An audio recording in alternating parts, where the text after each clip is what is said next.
Kardeş var mı? Tağutu tekfir etmek imanın sıhhati için şart mıdır? Tağutu tekfir etmek imanın sıhhati için şarttır. Bir insan muayyen olarak da tağutun kafir olduğuna itikad etmezse İslam dinine giremez. İslam dini onun için sahih olmamıştır. İslam dini onun için sabit değildir. Niye? Çünkü kardeşler Allah Azze ve Celle bize Müslümanlar olarak da tağuta karşı 2 tane yükümlülük yüklemiş. Bunlardan birincisi Allah Azze ve Celle bizim tağuta küfretmemizi bize emretmiş. Bunlardan ikincisi Allah Azze ve Celle bizim tağuttan içtinab etmemizi bize emretmiştir. Bakara suresinde Allah Azze ve Celle diyor ki فَمَنْ يَكْفُرْ بِالطَّاغُوتِ وَيُؤْمِنْ بِاللّٰهِ فَقَدْ اِسْتَمْسَكَ بِالْعُرْوَةِ الْوُثْقَى لَنْ فِسَامَ لَهَا وَاللّٰهُ سَمِيعٌ عَلِيمٌ. Kim tağuta küfreder, tağutu inkar eder, Allah'a da iman ederse kopması olmayan sapasağlam bir kulpa yapışmıştır. O zaman tağuta karşı birinci vazifemiz ona küfretmektir. Tabi burada küfretmekten kastımız bizim dilimizde bildiğimiz sövmek anlamında değil. Yani bunun şeriatta bir anlamı var, onu izah edeceğim inşallah. İkincisi ise Allah Azze ve Celle bizim tağuttan içtinab etmemizi bize emretmiştir. Allah Azze ve Celle Nahl suresinde diyor ki وَلَقَدْ بَعَثْنَا ف۪ي كُلِّ اُمَّةٍ رَسُولًا اَنْ يَعْبُدُ اللّٰهَ وَاجْتَنِبُ الطَّاغُوتِ. Kasem olsun ki biz her kavme bir peygamber gönderdik. Onları Allah'a davete ve tağutlardan ictinab etmeye davet ederler diye. Yani her peygamber kelime-i tevhid olarak insanlara getirmiş olduğu mesaj aslında aynı zamanda insanları tağutlardan içtinab etmeye de davet etmektir beraberinde. Bakın kardeşler burada elimizde 2 tane kavram oluştu. Biri küfretmek, biri de içtinab etmek. Küfretmeye gelince Arap lügatında bir şeye küfredebilmeniz için onun üzerini tamamen örtmeniz gerekir. Yani kafir demek, küfreden demek, bir şeyin üzerini örten demektir. Yani diyelim ki mesela benim yanımda bu şey var. Ben buna nasıl küfredeceğim? Bunun üzerini şöyle tamamen örtersem ben buna küfretmiş olurum. Şimdi İslam herhangi bir insanın hayatından çıkarması veya herhangi bir insanın onun üzerine şey örtmesi, onu küfretmesi, onu tekfir etmekle mümkündür. Çünkü tekfir ettiğin zaman karşıdakini seninle onun arasında hiçbir bağ kalmaz.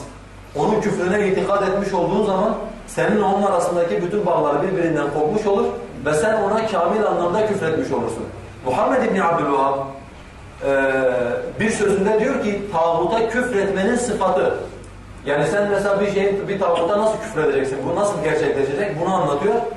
Allah'ın dışındaki varlıklara yapılan ibadetin batıl olduğuna itikad etmendir. Onlara buğz etmendir. Onları terk etmendir. Ve ona kulluk yapanları tekfir etmendir. Yani onun ehli olanları beraberinde tekfir etmendir. Tağuta küfretmenin sıfatı ancak bu şekilde gerçekleşebilir. Yani ona yapılan ibadetlerin batıl olduğuna inanacaksın. Onun ve ona ibadet edenlerin kafir olduğuna inanacaksın. Onu ve onun ehlini beraberinde terk edeceksin. İçtinab etmek ise kardeşler, bu kelime Arap lügatında 2 şeye geliyor. Yani 2 anlam ifade ediyor. Anlam şu. Bu kelimenin aslında cem kelimesinden geliyor. Cem demek bir şeyin tarafı, bir şeyin köşesi demek. Yani sen tağuttan nasıl içtinab edebilirsin? Onu hayatın bir tarafına koyacaksın. Kendini de hayatın öbür tarafına koyacaksın. Yani tam anlamıyla bir tekfir olacak ve tam anlamıyla bir mufassala olacak. Yani aranızda bir düşmanlık söz konusu olacak. Allah Azze ve Celle diyor onu koy hayatın bir cembine, bir tarafına. Kendini de koy hayatın bir tarafına. Sen bu şekilde tağuttan şey yapmış olabilirsin. Tağuttan içtinab etmiş olabilirsin. Günümüzde maalesef bazıları tağutu tekfir etmek imanın sıhhat şartı değildir. Tağutu inkar etmek imanın sıhhat şartıdır diyorlar. Tağutu tekfir etmek imanın sıhhat şartı değildir. Tağutu inkar etmek imanın sıhhat şartıdır.